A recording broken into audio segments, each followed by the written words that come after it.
বাল ফলাইতে পারছিস? তোর মারে ৪৫ মিনিটের সময় দিয়ে বাংলাদেশের মানুষ পলায়ে গেছিস। ১৪ গোষ্ঠী সব পৃথিবীর ইতিহাসে এরকম ঘটনা ঘটে নাই। গ্রামের মেম্বার থেকে শুরু করে বাইতুল মোকাররমের খতিব সব একসাথে পলাইছিস, একদম পুরো গোষ্ঠী শুদ্ধ পলাইছিস।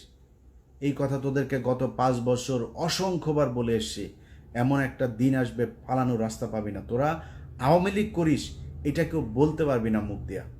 এসছে সেই দিন, অস্বীকার করছিস, ভাব দেখাইছিস, সেই ৭৫-এর দিন আর নাই, এখন আসবে।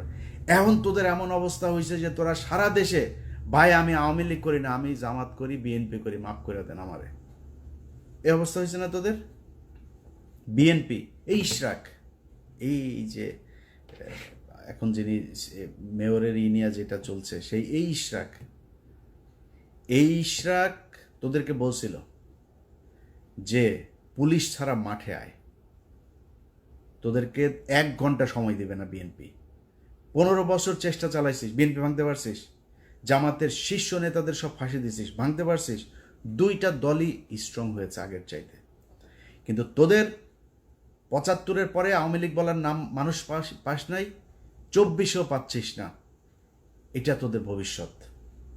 যেদিন আবার মনে কর খুব হাইপোথেটিক্যালি একটা সময় আসবে, তুই আবার ক্ষমতায় আসবি, আবার তোদের এই একই অবস্থা হবে যদি চরিত্র পরিবর্তন করতে না পারিস। যেই নামে আসিক, আওয়ামী লীগ নামে তোরা নির্বাচন করবি, এই স্বপ্ন দেখিস না।